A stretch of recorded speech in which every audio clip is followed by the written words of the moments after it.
Permita que nós vivamos uma vida de santidade. Senhor, visita aquele que pegou o enfermo no hospital, aquele que está lá no meio de Jesus. Oh, Deus, visita o dependente, Senhor. Jesus nos acelerou e não quer te servir. E já tem 8 anos que eu evangelizo aquela família. Oh, meu Deus, eu nunca imaginava que as pessoas poderiam ser qualquer oração para o Senhor salvar a pessoa.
Já tem muito tempo que eu não falava sobre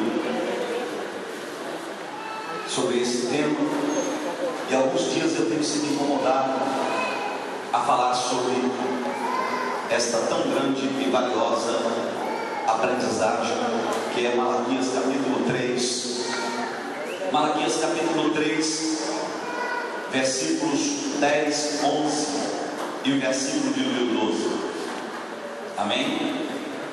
Hoje eu vou falar para vocês o motivo de Malaquias ter registrado isso e por que Malaquias fala do dízimo. Amém? Eu queria pedir que ninguém andasse, ninguém fosse fazer inscrição lá de teologia, ninguém fosse na secretaria neste momento. Amém? Para que todos nós pudéssemos estar aqui, os pastores que estão lá atrás, pudéssemos juntos aqui compartilhar essa mensagem, para que ao término dela nós possamos sair daqui dizendo: olha, glória a Deus, mais uma vez Deus falou conosco. Amém? Glória a Deus. Vamos lá, Malaquias capítulo 3. Se o Marquinhos puder me ajudar aí, pode escrever aí, Marquinhos. Amém? Glória a Deus. Hoje eu quero estar falando sobre 4 gerações que fizeram com que Deus se calasse. Qual foi o motivo de Deus ter ficado 400 anos sem falar com a nação de Israel e o resto do planeta? Nós vamos compreender hoje e nós vamos entender que estas verdades que aconteceram lá no Velho Testamento estão prestes a acontecer se a igreja de hoje não estiver atenta. Amém? Abra tua Bíblia, Malaquias capítulo 3, 10, 11 e 12. Os que acharam, diga: eu achei. Versículo 10 diz assim, vamos juntos ler: trazei, vamos juntos? Trazei todos os dízimos à casa do tesouro, para que haja mantimento na minha casa, e provai nisto, diz o Senhor dos Exércitos: se eu não vos abrir as janelas do céu e não derramar sobre vós uma bênção sem medida. Leia o versículo 11.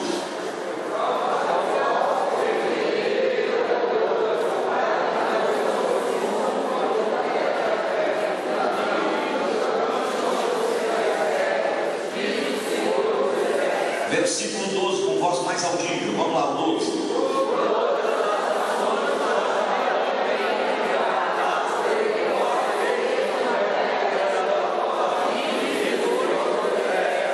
Qual é a vontade de Deus para nós? Que nós venhamos ser uma terra deleitosa. O que é uma terra deleitosa?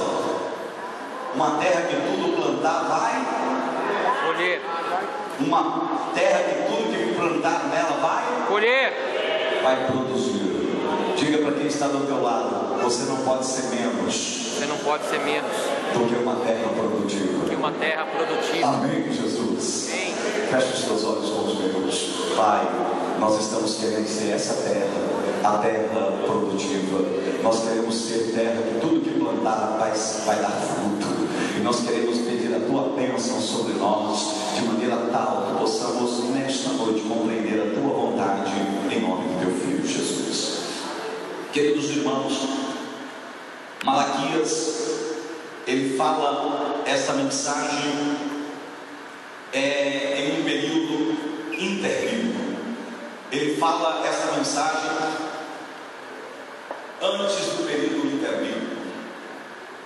Quando Malaquias fala isso aqui, ele já via as condições que estavam fazendo com que Israel saísse fora dos princípios.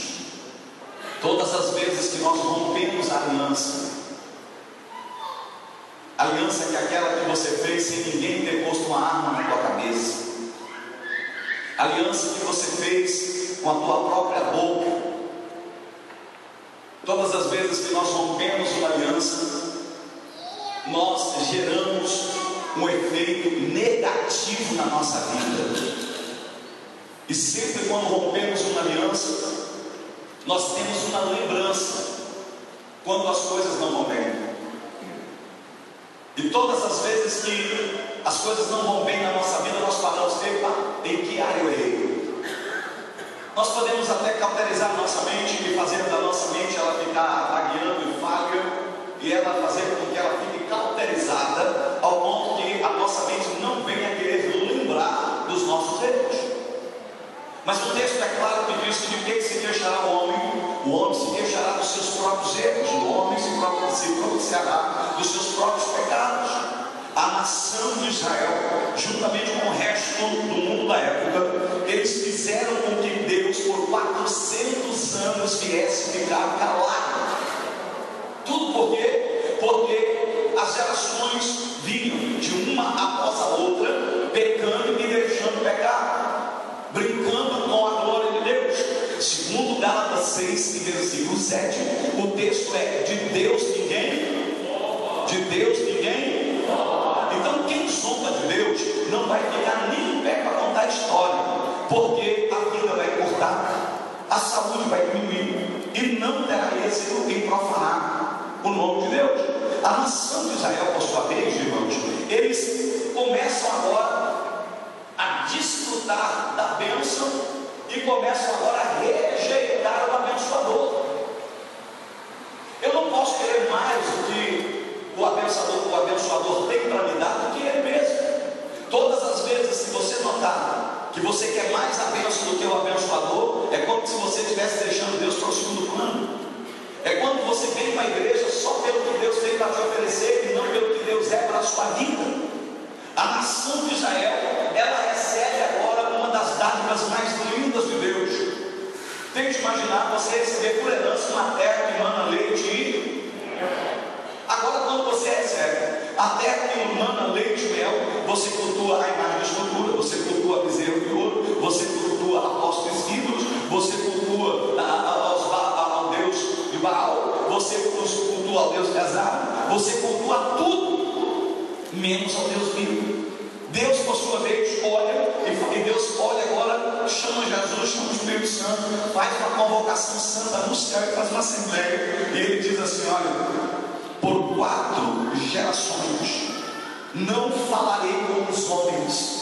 Irmãos, a coisa mais difícil e crucial de alguém é quando outra pessoa está em silêncio com ele. A coisa mais difícil é quando você quer falar com alguém e esse alguém se cala para você. É quando você quer saber o porquê que este ou esta se calou para você. Deus, ele começa a ver os pontos negativos da nação de Israel e o resto do mundo. O mundo estava proliferando-se com pecado e a cada momento a Bíblia diz que chegarmos a Deus e Deus chegará a nós. Mas todas as vezes que você se distancia de Deus, Deus está no mesmo lugar de sempre. Ele nunca vai sair do céu. Ele vai ser o mesmo ontem, vai ser o mesmo hoje, vai continuar sendo o mesmo eternamente. Mas o homem no pecado, ele vai se distanciando de Deus. Mas a partir do momento que o homem descobre a distância que ele já está longe de Deus, e ele diz assim: eu vou me achegar a Deus, meu irmão, Deus está no lugar, mas você vai se achegando a Ele. E automaticamente, na tua psique, você entende que Deus está se chegando a você. Quantos podem dizer amém? A nação de Israel fica por 400 anos sem ouvir a voz de Deus. Coisa triste é você se intitular nação de Deus, povo de Deus, escolhidos, mas Deus não fala mais contigo. Eu fico imaginando um filho querendo carinho do pai e o pai não querendo mais falar com ele. Quem sabe por causa de uma rebeldia, quem sabe por causa de uma desobediência, quem sabe por uma aliança rompida, o filho querer o carinho do pai, o pai falar: não, vou ficar em silêncio. Ele bateu lá na campainha da casa do pai, o pai: não estou, atendeu. Ele querer falar e o pai não dar ouvido. Os netos, os bisnetos, os tataranetos, irmãos, foram gerações. Uma geração, ela vai até quase 100 anos. Minha avó viveu 114. Mas naquela época, Deus resolve se calar. Malaquias, ele entendendo as questões que o povo estava, Malaquias ele começa a trazer agora o ensinamento. Olha, vocês vão ter que trazer o dízimo, vocês vão ter que trazer as primícias, porque vocês, quando entraram na terra prometida, vocês deixaram agora de entender o que é fidelidade, o que é gratidão. O texto é claro, queridos irmãos, que essas 4 gerações não puderam ouvir a voz de Deus, ficaram agora num período de silêncio. Eu entendo aqui que Deus se silenciou, porque o povo deixou de fazer jus o verbo trazer. O verbo trazer é algo que Deus colocou para acontecer no meio do seu povo. Porque quando eu entendo o verbo trazer, eu começo agora a ver a promessa de Deus aqui no capítulo 3, quando o próprio Deus, ele apresenta um dos demônios. No versículo 11 ele diz: por vossa causa eu repreenderei o devorador.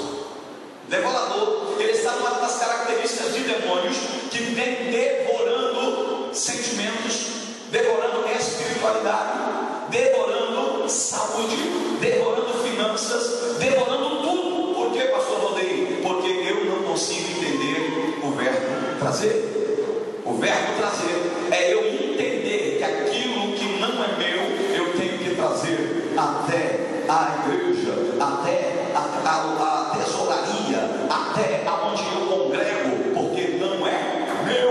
O que não é meu, eu não posso usufruir. O que não é meu, eu não posso tomar posse. Entenda você uma coisa: quando você vê lá no livro de Joel, no versículo de número 1 e no versículo de número 4, você vai ver 4 devoradores.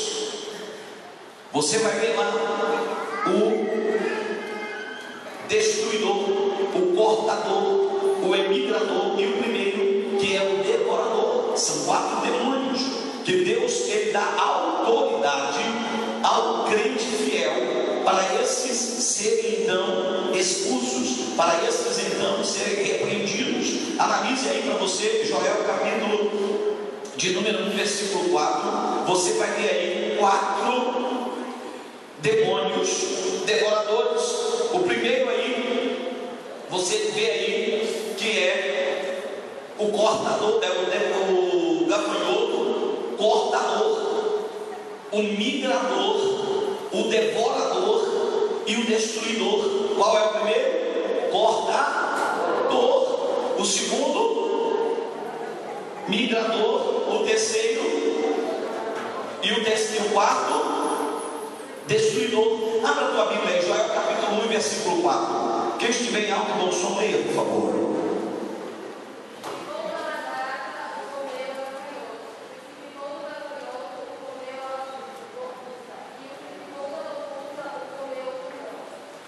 Entenda aí que esse primeiro demônio, que é o cortador, irmãos, ele só pega as folhas. Ele vai lá na tua árvore, ele pega só as folhas. Tente imaginar uma árvore sem folhas. Que lindo que é, né? É lindo, sim ou não? É lindo, sim ou não? Ele vai lá e pega as folhas. A missão do cortador é só pegar as folhas. Ele vai lá e tira as folhas. O segundo, irmãos, ele vai lá, que é o migrador, ele tira os galhos. Uma árvore sem galhos, ela é bonita ou é feia? Então ele vai lá, irmãos, e consegue tirar a beleza da árvore. Nós vamos ver aí o terceiro, que é o devorador. O que o terceiro ele faz, pastor Valdeir? Ele come, ele devora as cascas. Entenda, um pega as folhas, outro pega os galhos, o terceiro pega as cascas e vai comendo tudo. O quarto é o destruidor. E o que ele pega, pastor Valdeir? Irmão, ele pega desde a raiz. Ele vai lá e tira a clorofila da árvore. Ele destrói a árvore. Ele tira a vida da árvore. Qual é a visão do inimigo? É fazer com que os crentes não sejam dizimistas. Porque quando a igreja ela não é dizimista, irmão, ela não tem condições de ter uma emissora de rádio, ela não tem condições de ter um programa de televisão, ela não tem condições de pôr obreiros tempo integral, ela não tem condições do ministério abençoar as lideranças, ela não tem condições de ter um crescimento extraordinário. Então ela fica à mercê do tempo. Mas quando a igreja é dizimista, vem o devorador cortador, sai para lá, rapaz, aqui não tem lugar para você. Ah, mas vai vir pastor, vai vir o outro então, o cortador, a igreja não deu valor, então vai vir agora o migrador, vai querer pegar os cabos. Olha, vai embora, rapaz, que aqui nós somos dizimistas. Vai vir o outro, que é o devorador, que vai querer até as cascas. Olha, rapaz, cai fora, nós somos dizimistas fiéis ao Senhor. Ah, mas vai vir o destruidor, nenhuma ferramenta forjada contra mim vai prevalecer, vai embora. O que acontece, pastor Valdeir? O devorador não vai passar na tua porta, porque lá nos umbrais da tua porta está escrito: aqui reside uma família fiel ao Deus Todo-Poderoso. São coisas que por muitas vezes nós não avaliamos, mas a grande vontade do inimigo é fazer com que você não seja uma árvore frutífera. Quem viu o cego na Bíblia, que ele chegou até Jesus chega lá até ele e fala: rapaz, o que você quer que eu te faça? Senhor, eu quero ver. Diz o texto que Jesus vai lá e, então veja, né? O profeta salvou, você está curado. Jesus põe a mão lá. Diz o texto que o homem começou a enxergar e Jesus: e aí, o que você vê? Rapaz, eu só estou vendo árvore. Jesus falou: mas você está vendo só árvore. Então, eu acho que aconteceu alguma coisa aqui, deixa eu orar de novo. E Jesus foi lá e volta a ver de novo. Quem lê o texto imagina: pô, Jesus errou. O camarada está vendo árvore, não é? Mas Jesus curou ele demais. Jesus curou ele além da conta. Em vez de ele estar vendo gente, ele estava vendo árvore. Porque a grande verdade é que Deus não nos vê como homens, Deus nos vê como árvores.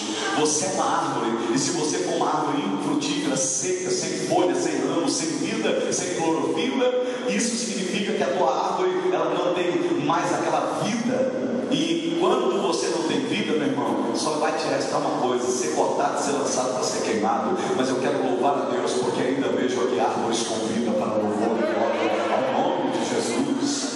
Queridos irmãos, a beleza. Você nunca vai ver uma pessoa avarenta, bonita, simpática. Não vai. O avarento, ele é aquela pessoa que você vai ver triste, abatido, aflito, preocupado, preso nas coisas desta vida, preocupado. Irmão, eu sempre fui dizimista desde criança, mas eu era muito apegado à minha casa.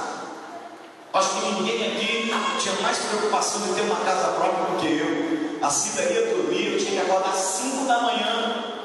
E quantas vezes eu amanheci o dia no frio lá na curva do Oeste, construindo a minha casa, os vizinhos chamaram de trabalhador. Eu arrumava uma luz e ficava lá, eu sem ser pedreiro, com os blocos tudo todo, depois o pedreiro gastava um pouco de massa, até que eu fui aprender o que era plumo, o que era negócio. E quantas vezes eu fiquei a noite inteira. E um dia eu estou aqui no culto, Deus falou comigo, usando uma irmã que tinha vindo da Coreia, falou: Deus, que é a tua última fatia. Eu falei: Deus, nem brinca que a mulher vai falar que é para me dar casa, porque aquela casa eu suei muito para construir ela, trabalhei noite e dia. E um dia a irmã me chamou para almoçar na casa dela e falou assim: olha, assim como o boi no chu deu a única coisa que ele tinha, que valia $30 mil, que era a casa que eu congrego lá com ele na Coreia, eu quero te dizer, Deus quer que você dê a sua casa. Aquela mulher nem sabia que tinha casa. Eu cheguei em casa, falei: Natanael, Deus usou a mulher porque é para me dar a minha casa. O que você acha? Natanael falou: pai, se eu fosse o senhor, já tinha dado aquela casa, porque eu não quero mais morar lá na curva do Oeste. Nós estamos bem aqui no fundo da igreja, nós estamos felizes fazendo a obra de Deus. Pode dar. Cheguei para a Cida falou assim: meu filho, se Deus usou o irmão para dar, ele quer uma fatia. Eu falei: meu Deus, foi tantas quitações para mim fazer aquela casa. E quando eu vi, irmão, estava com a chave. Me lembro uma época que os irmãos tinham viajado, quando voltou, falou: não acredito que você fez a doideira de doar para casa. Eu falei: irmão, eu sofri tanto para fazer aquela casa, mas Deus me pediu, irmão, e eu não poderia negar. A grande verdade, queridos, que quando nós não compreendemos a vontade de Deus, nós ficamos à mercê de tudo que os nossos olhos desejam. E Deus me deu uma casa muito melhor do que a que eu tinha. E a grande verdade é que o prazer de Deus está em saber aonde está o nosso coração. A Bíblia é clara que aonde estiver o seu coração, ali estará o seu tesouro. Se o teu tesouro estiver só nos cheques, só estiver nos cartões, só estiver naquilo que você não pode comprar, mas você compra por teimosia, você nunca vai conseguir ser um dizimista, porque você nunca vai conseguir administrar aquilo que Deus tem te dado, meu irmão. Uma das maiores mordomias é a administração das finanças.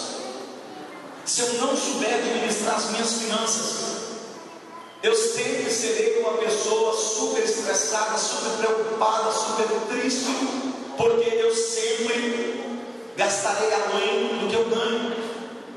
E o intuito de Deus aqui é mostrar que a maior vontade do inimigo é fazer com que nós venhamos viver uma vida além da nossa realidade. Pode ver, uma pessoa que ela vive na sua realidade, ela é mais feliz, sim ou não? Ele gasta somente o que ele ganha e ele consegue guardar um pouquinho. Mas quando ela quer viver uma vida além da realidade, ela vive agora triste, amargurada. É os cobradores batendo na sua porta, é as cartinhas do SPC, do Serasa chegando toda hora, é o moço do banco dizendo assim: o cheque está bloqueado, você não pode dar mais cheque. É aquela vida apavorada, e daqui a pouco não consegue dominar a situação e começa a pegar cheque de um, cheque do outro, dinheiro do outro, daqui a pouco fica complicado. Mas a grande verdade, querido, é que essa pessoa começa a perder a beleza. Qual é a nossa beleza, irmãos? Qual é a nossa beleza que nós temos como ser humano? É o nosso crédito. Crédito na terra, crédito no céu. Tem beleza maior do que essa? Sim ou não? Crédito na terra e crédito no céu. Quando você tem crédito na terra e crédito no céu, meu irmão, o ventilador vai ter que ventilar teu nome por aí, aonde não chegar. Aleluia, você com teus pés santos, vai chegar teu DVD, glória a Jesus, vai chegar tua voz, e o nome do Senhor vai continuar sendo glorificado. Segundo passo, qual é a vontade do inimigo? Tirar o sustento da árvore. Uma árvore, irmão, se ela não tiver os galhos, como é que ela vai sustentar os frutos?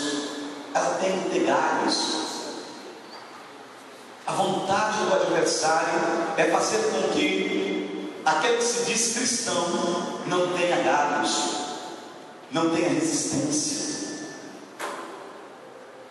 Pode ver, ninguém dá valor a nenhuma árvore frutífera. Ninguém dá valor a uma árvore sem folha. Quem passa por ela não vê a hora de cortar, para ela segurar laje, para ela virar lenha de forno de pizza. Terceira condição que o inimigo deseja é a vida da árvore. Ele quer o caule, ele quer a clorofila da árvore.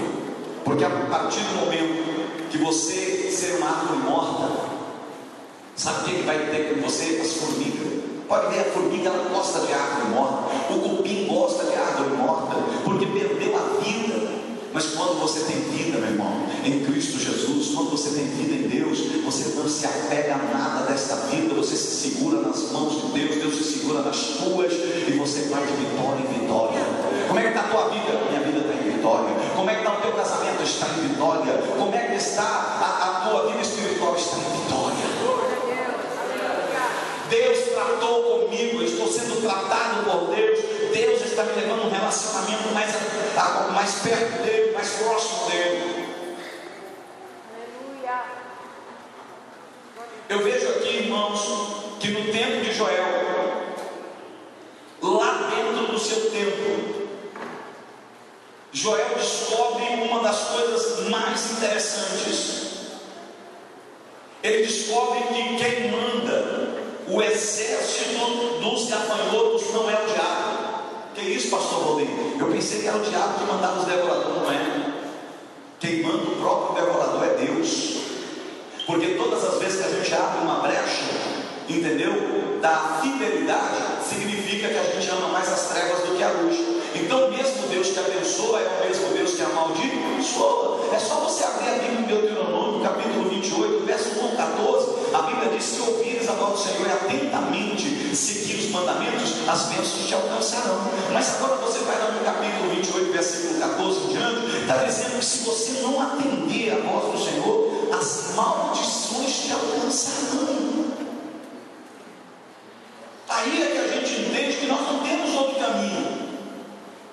O nosso caminho é servir a Deus na fidelidade. O nosso caminho é lembrar dos princípios bíblicos. O nosso caminho é servir a Deus como a palavra requer de nós. Aí então haverá gozo, aí então haverá paz, aí então haverá alegria. Ah, pastor, mas se eu passar por alguma luta, por alguma tribulação, ao meu redor Deus sempre está. Ao meu redor Ele me guiar. Ao meu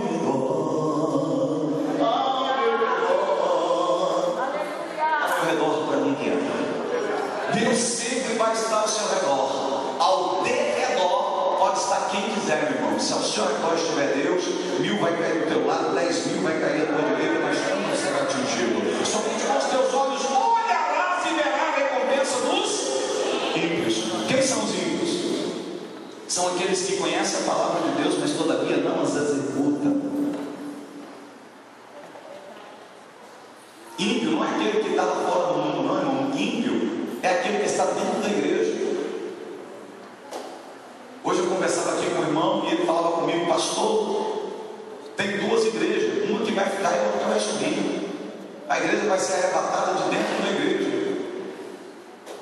Mas por que isso? Porque poucos estão abrindo os olhos, poucos estão atentos a entender que a nossa caminhada aqui na terra, ao servir a Deus, é apenas uma aprendizagem, e Deus está lá de cima olhando para ver. Deixa eu ver se aquele está preparado, deixa eu ver se aquele está ensaiando bem para vir morar aqui no céu, deixa eu ver os princípios, se ele já largou, deixa eu ver se os princípios ele está executando, deixa eu ver se tudo que o pastor está ensinando ele está executando, deixa eu ver se ele está abrindo portas para a legalidade, deixa eu ver se ele está abrindo portas e abrindo mão dos princípios. Ah, meu irmão, quando Deus olha para você e vê que você não dá legalidade ao pecado, não dá legalidade ao materialismo, não dá legalidade a tudo aquilo que é errado, Deus olha e fala: eu tenho que abençoar esse crente, aleluia, eu tenho que abençoar esta minha serva. Meu irmão, hoje eu fui testado numa legalidade.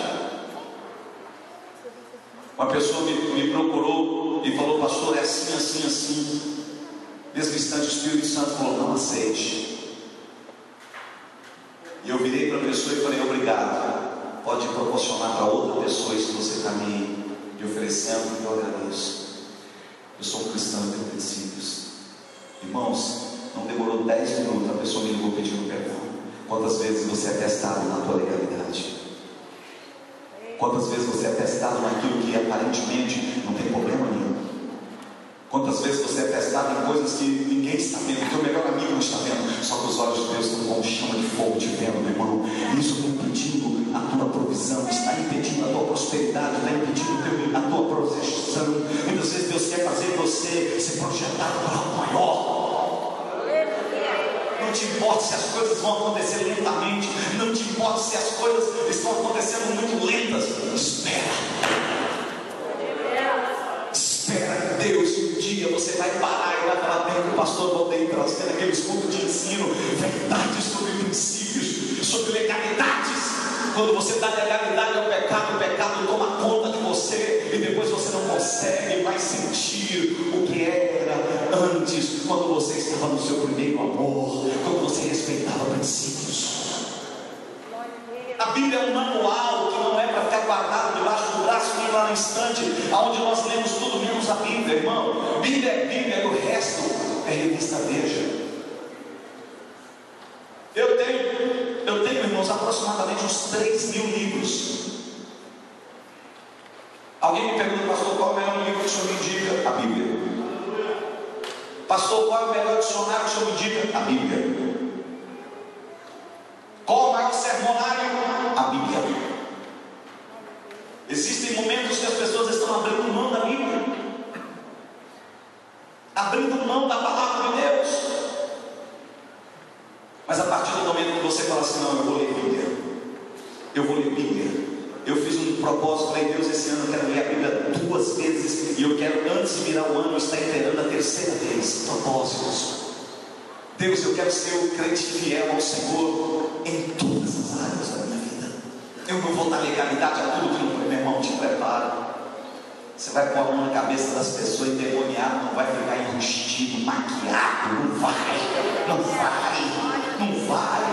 Você não vai ficar da mesma maneira, a tua vida não será mais a mesma, haverá mudanças, porque quando você está aliançado com Deus, meu irmão, te segura, vaso. O melhor dessa terra, a promessa que Deus fez para Moisés foi uma só: você vai para uma terra que mana leite e mel, e o melhor daquela terra vai parar na mesa do povo de Israel. O povo de Israel recebe o melhor, depois eles cospem no prato que tinha o melhor da terra, meu irmão. Nós não somos cães. Até os cães de Gideão, que os 300 beberam água como cães, eles estavam espertos, vendo se não tinha inimigo. Tem hora que a gente está como um cachorrinho, vira-lata, bobo, nem se ligando o que está para acontecer. Nós temos que estar atentos, a igreja tem que estar atenta, porque a igreja, meu irmão, ela não pode ficar com o ouvido, olha, selado. Não, os meus ouvidos têm que estar atentos, porque eu vou ouvir a qualquer momento o estrungir de uma trombeta que não é o exército aqui no Forte de Itaipu que vai tocar para me ouvir. Eu vou escutar o estrungir das trombetas, que os anjos virão e o Cristo virá com voz de arcanjo, com autoridade, buscando a sua igreja. Eu tenho que estar atento às coisas. Se a igreja abrir mão dos princípios, ela não sobe para o céu. Joel, ele vê agora o grande exército que Deus mandou. Veja aí para você ver, capítulo 1, versículo de número 14. Veja lá.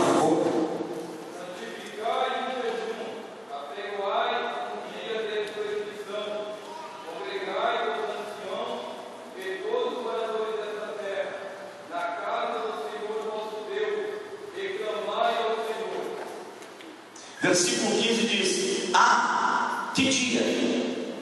Aqui não é uma interrogação, viu? É uma exclamação. Que dia? Porque o dia do Senhor está e vem com a assolação do Todo-Poder. Verso 16: acaso não está destruído o mantimento diante dos vossos olhos, e da casa do nosso Deus a alegria e o regozijo? A semente mirrou debaixo dos seus torrões, os celeiros foram assolados, os armazéns derrubados, porque perdeu o cereal, como geme o gado. As manadas de bois estão sobremodo inquietas, porque não tem pasto. Também os rebanhos de ovelhas estão perecendo. A ti, Senhor, clamo, porque o fogo consumiu os pastos do deserto, e a chama abrasou todas as árvores do campo. Alguém colocaria esse fogo lá? Não, foi a mão do próprio Deus. Irmãos, Deus, no capítulo 8 de Deuteronômio, verso 3 e 4, a Bíblia diz que é Deus que prova o seu povo e é no deserto. Eu estou no deserto, eu estou na aflição, eu estou nisso. Não, meu irmão, é Deus que está te provando, porque Deus sabe que se Deus te der muita fartura com essa vida longe dele, você só vai se esfriar. A Bíblia diz, queridos, que o pior erro que aconteceu aqui em Joel foi com os pastores. Eu estou aqui em cima, não posso falar o que eu não vivo. O povo está olhando para os altares. É por isso que chova ou faça sol, eu não fico contando minhas derrotas para ninguém, conto só vitória, meu irmão. Eu tenho que contar as alegrias de Deus, porque as pessoas estão olhando para mim. Se as pessoas veem o pastor da igreja derrotado, as pessoas: o que eu vou fazer nesse lugar? O camarada vai estar, a vida dele está pior que a nossa. O que ele tem para oferecer? É por isso que nós, como anciões, como homens que Deus levantou, nós temos que demonstrar para o povo que Deus é na nossa vida, que nós somos abençoados, e que Deus é conosco, e que nós viemos aqui para marcar a história, e viemos para ser abençoadores de famílias. A igreja aqui na época do profeta Joel, ela precisava de um avivamento. É por isso que Joel diz: nos últimos dias Deus derramará sobre toda a carne o seu Santo Espírito, porque Joel queria ver um avivamento naquela época. Ele queria que os jovens viessem a ter visões, que os velhos voltassem a ter sonhos, porque a igreja tinha morrido. As pessoas estavam querendo só ver o oba-oba de Jerusalém, o oba-oba de Israel. Quem é a próxima atração do culto?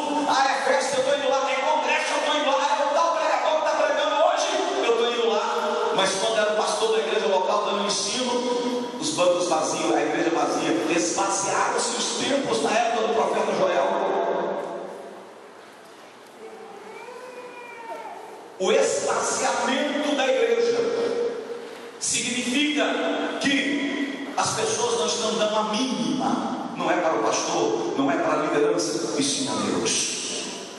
A geração de hoje está indo em busca daqueles que dizem que isso vai acontecer, o que é aquilo, mas não estão querendo mais o dono da bênção.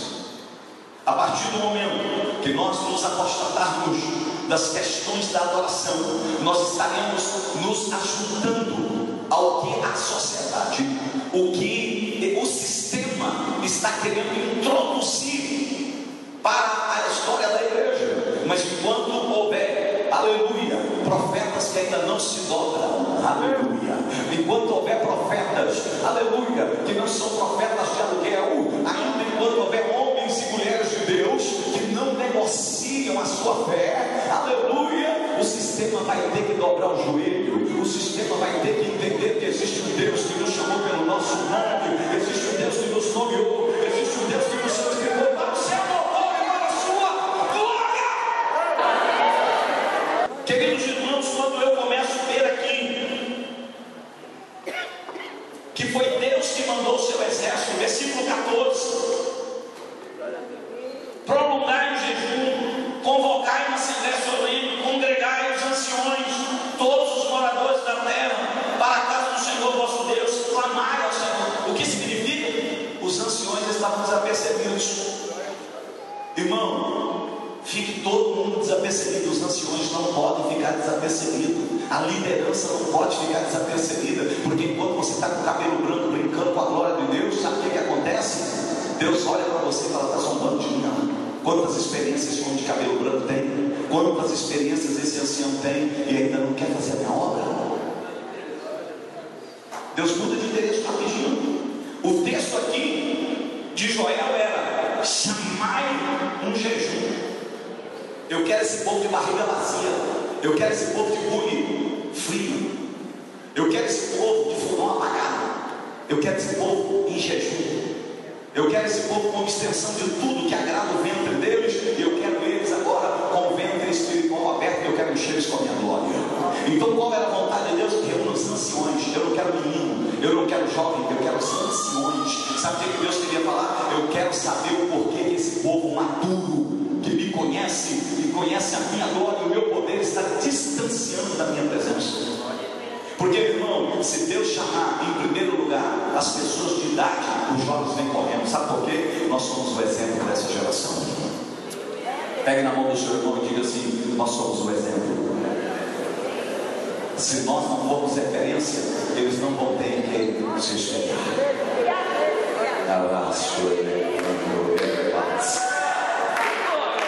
Você tem que ser referência. Eu tenho que ser referência. Quem olhar para mim tem que olhar e dizer: ali vai um servo de Deus.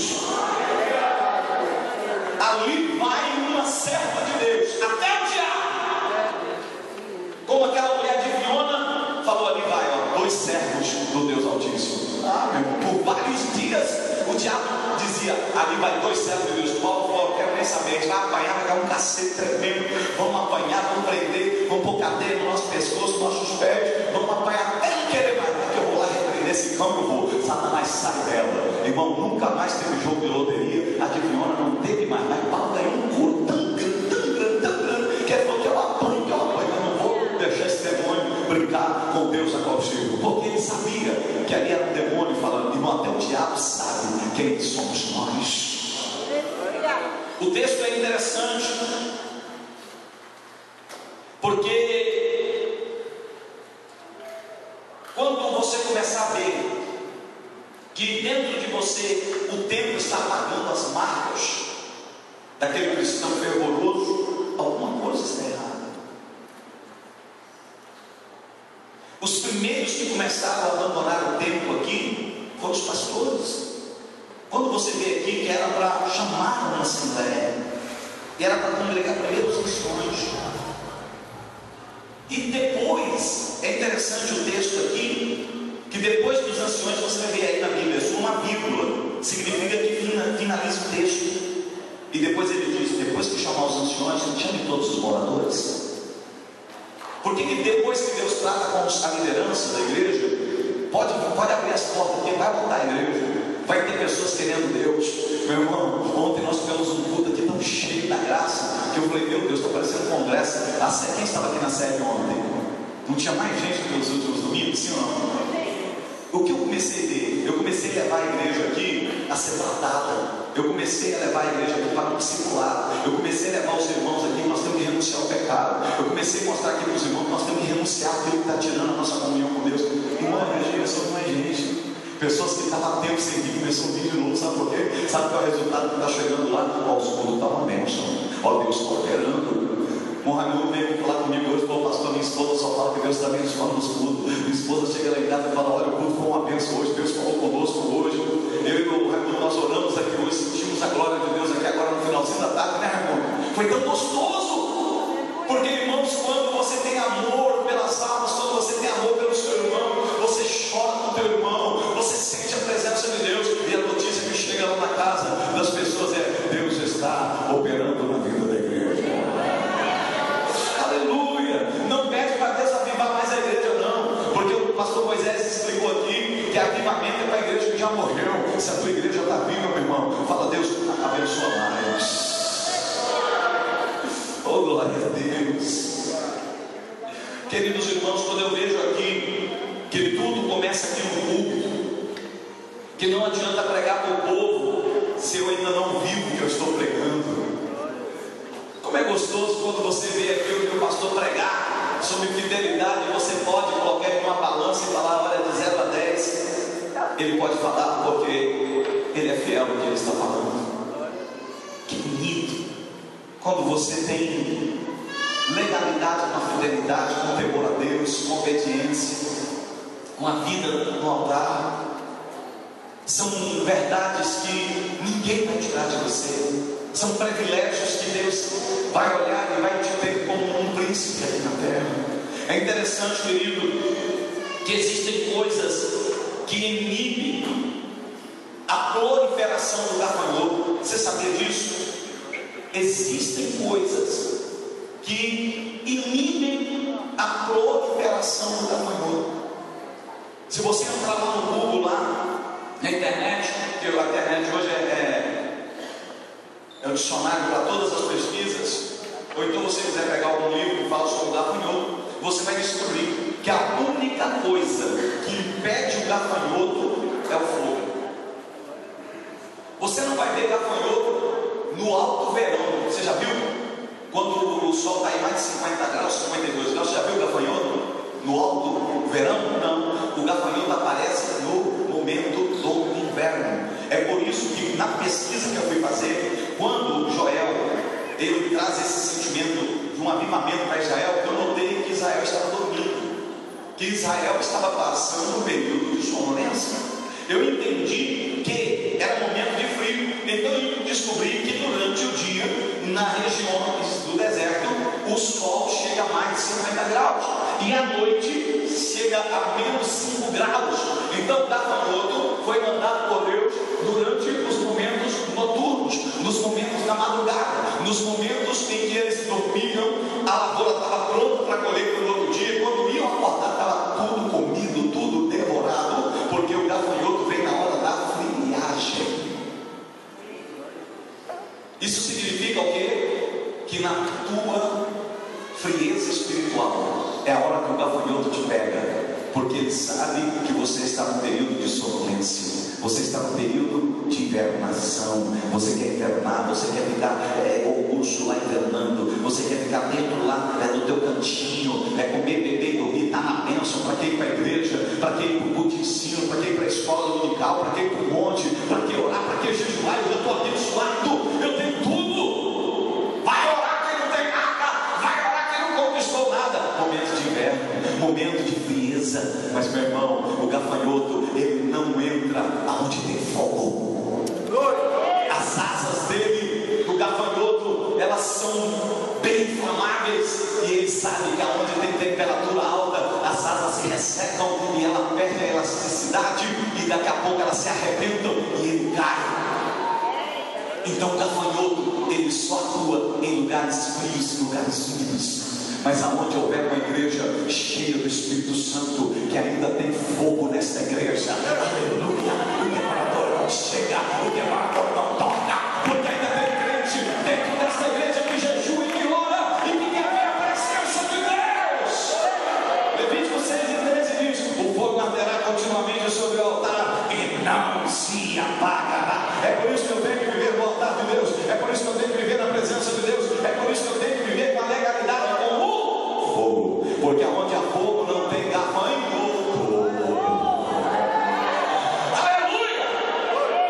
Pastor, os gafanhotos estão entrando na minha vida, é porque está faltando fogo. Pastor Valdeir, o que é que eu preciso? Você precisa chegar mais perto do altar. O altar de Deus, querido, não vai ser feito de pedras, não. O altar de Deus é de carne e osso. O altar de Deus está dentro de você. Fala, Espírito Santo, eu quero esse altar pegando fogo. Quando o altar de Deus voltar a ter fogo novamente, meu irmão, os devoradores já vão embora. Porque aonde há a presença de Deus não há espaço para gafanhoto. Não há. Primeiro estágio, eles não suportam fogo.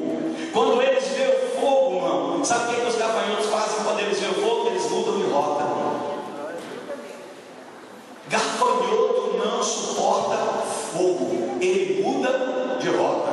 Irmão, se Deus está vendo que você está fogo puro, irmão, por que Deus vai permitir gafanhoto entrar na tua vida? Por que gafanhoto vai entrar na tua saúde? Por que você vai gastar o dinheiro na farmácia naquilo que não é pão, meu irmão? Deus vai poupar a tua vida, Deus vai fazer de você um instrumento. Mas pastor, só quer dizer então que crente não fica doente? Não fica, irmão, fica assim, porque a Bíblia diz que não haverá provação nenhuma ou alguma que você não suporte.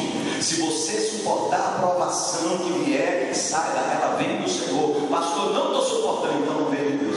Aí é luta, nós provocamos elas, mas provas, elas vêm de Deus. Se Deus está te provando, fique em silêncio, porque vai fingar. Só não deixa a chama apagar na hora das provas, porque enquanto tiver chama em tua volta, é porque existe a presença do Altíssimo, existe a presença do Rei dos Reis e do Senhor dos Senhores. Ele está dizendo: eu estou ao teu lado, eu estou contigo, eu estou à tua retaguarda, eu me acampo ao redor daqueles que me temem e eu livro de todo mal. O anjo do Senhor acampa ao redor daqueles que eu temo. Quando eu vejo esse termo anjo do Senhor, eu vejo o termo da teofania. Significa que Deus toma forma angelical. Ele toma a forma de um homem para habitar no seu meio, para você entender que Ele é contigo.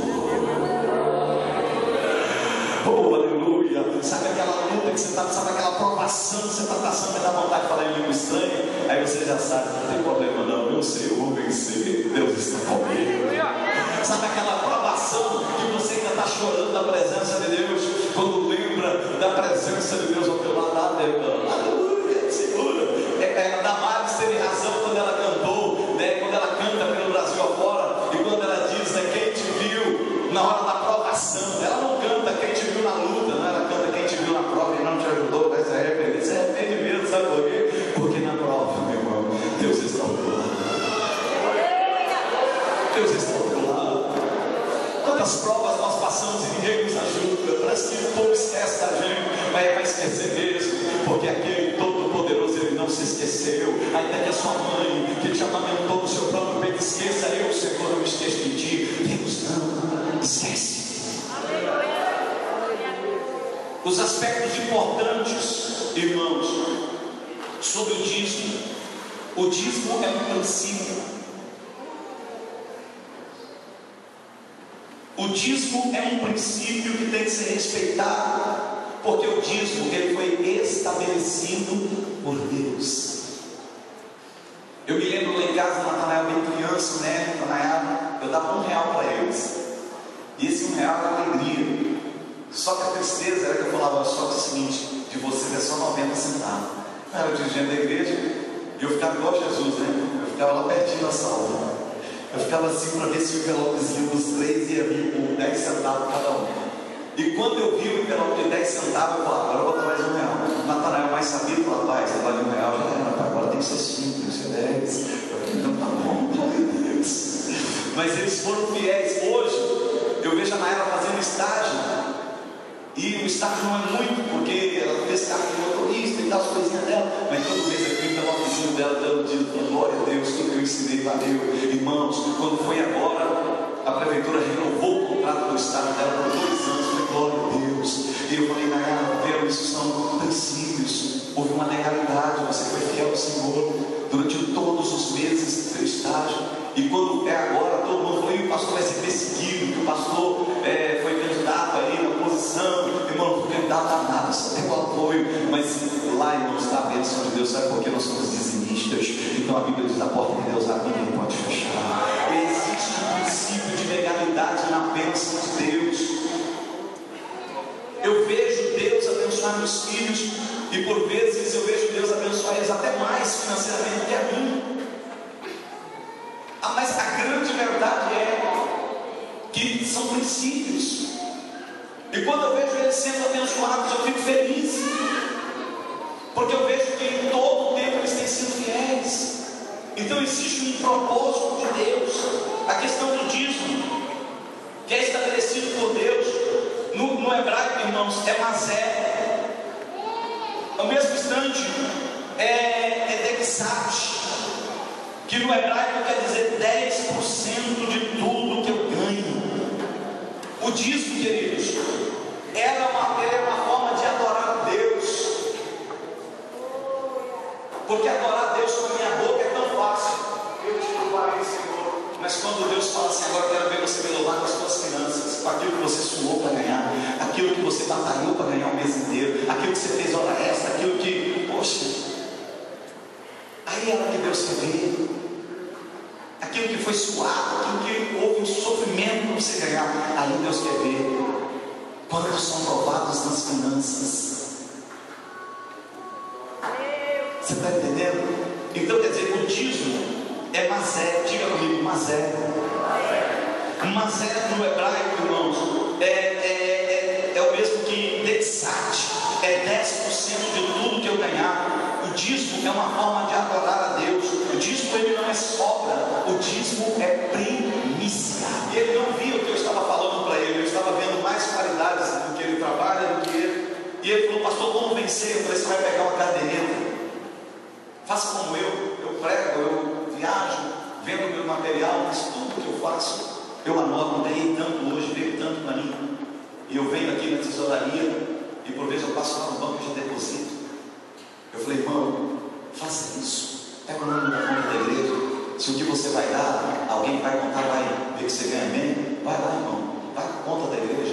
Vem aqui na tesouraria, no plantão, e fala com a tesouraria, e fala, olha, é isso aqui, mas seja fiel.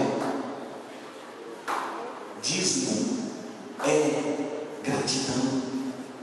Dízimo é uma forma de você chegar e falar assim, ó Deus, eu estou te adorando, eu amo minhas primícias. Não é ir lá e comprar porque não pode pagar, e não sobrou o dízimo, estou apertado, o negócio está roxo, mano, nunca vai sobrar. O dízimo é primícia.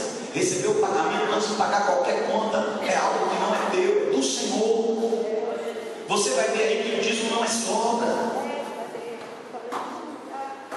Eu descobri que lá no Jardim do Éden tinha uma coisa que não era para o homem comer. O que tinha lá no Éden? O que tinha no Éden que o homem não podia comer? O que tinha no Éden que não era para o homem comer? O que tinha lá no Éden que o homem não podia comer? O fruto? Depois eu fui pesquisar e eu vi que não era só para o homem comer, não era nem para tocar. Se na Bíblia tem algo que não é para você tocar, não é para você comer, e o homem só porque tocou e comeu e perdeu a bênção, teve que ser expulso do Éden. Agora tente imaginar, irmão, o dízimo é santo, não é para você tocar nele, não é para você usufruir dele, ele é do Senhor. Por que as pessoas passam por aí e falam, nossa, um monte de igrejinha, ouvi pastor chamar a igreja até de avícola. Nascido já ouviu isso, né? Aquela avícola. Mas por quê? Porque tem muitos que não dizimam, tem muitos que não contribuem. Por que quem chega aqui nessa igreja fala: nossa, o pastor caprichou? Não foi o pastor, foi a igreja que entrou numa legalidade de ser fiel a Deus. Quando a igreja contribui, você vê um som bom na igreja. Quando a igreja contribui, tem ar-condicionado na igreja. Quando a igreja contribui, o terreno, que era o salão que era alugado, passa a ser próprio. A grande verdade, pessoal, que nós criamos ao longo da nossa caminhada. Então você vai ver aí que o segundo passo aqui é dizimar, né? Os requisitos importantes aqui sobre o dízimo. O dízimo é um princípio, né? Eu começo a entender aqui que no Éden tinha lá uma árvore, não era para tocar nela, não é isso mesmo? O dízimo também não é para a gente tocar. O dízimo é para a gente trazer a casa do tesouro, para que sejam mantidos pastores, para que haja mantimento aos missionários, para que construam os templos, para que o projeto social da igreja não seja abortado, para que a obra cresça, para que a obra tenha sua expansão, para que a igreja ela tenha mesmo tudo que ela tem que ter, para que ela tenha o seu progresso, para que o projeto do ID de Jesus aconteça ao redor do mundo. Alguém pode falar assim: pastor, eu tenho uma desculpa, eu não dizimo porque o dízimo era só para o Velho Testamento. Irmão, o dízimo ele foi para o Velho Testamento, o dízimo foi para a lei, antes da lei. O dízimo é para o Novo Testamento, o dízimo é durante toda a Bíblia. Jesus mesmo falou assim: vocês dizem mais o endro, o hortelã e o cominho, mas o mais importante não tem, que é o amor. Então vocês vão ver desde os momentos até que Jesus estava, Jesus no Sermão da Montanha, por 109 vezes, segundo José, por 109 vezes ele falou das finanças no Sermão da Montanha. Por que Jesus falaria 109 vezes sobre as finanças? Porque ele sabia que o coração do homem está nas finanças. E a partir do momento que o seu coração não estiver no centro da vontade de Deus, você vai achar que é muito você trazer a primícia à casa do Senhor. Você vai imaginar que é muito difícil você ser um dizimista fiel, porque você gasta o dízimo. E você permite legalidades entrar na sua história. Você pode ver que quando você entra no sentimento do que a Bíblia diz, né? Você começa a entender aqui que o dízimo é santo. Quer ver? Abra sua Bíblia para mim concluir, Levítico 27, 31. Tocante as dízimas do gado, do rebanho, e tudo que passar debaixo do bordão do pastor, o dízimo será santo ao Senhor. Se foi santo no Velho Testamento, irmão, a Bíblia diz que o mesmo Deus de ontem é o mesmo Deus de e é o mesmo que será o quê? Se foi santo a Deus, será que hoje vai ser abominação, pastor Natanael? Hein, presbítero Gregório? Hoje, irmãos, eu tenho pessoas aqui que me congregam nessa igreja que eu tive que conquistá-las com o meu testemunho, com o meu exemplo, com a administração da igreja, para depois as pessoas dizimarem. Pessoas que bateram no gabinete e falaram: pastor, estou começando a dizimar hoje. Eu falei: não, você está tanto tempo na igreja. Pastor, estou tanto tempo. Eu falei: mas por que você vai só dizimar hoje? Porque primeiro eu queria saber como o senhor administra esta igreja. Eu falei: meu Deus, a grande verdade que nós ficamos olhando como é que se administra, como é que se faz, e a grande verdade que nós esquecemos que o dízimo é uma primícia. O dízimo está em todo o capítulo 18.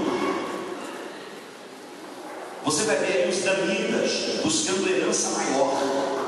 Juízes 18. E você vai ver no versículo 1 dizendo: naqueles dias não havia rei em Israel, e a tribo dos danitas buscavam para si herança em que habitar, porquanto até aquele dia entre as tribos de Israel não lhe havia caído por sorte a herança.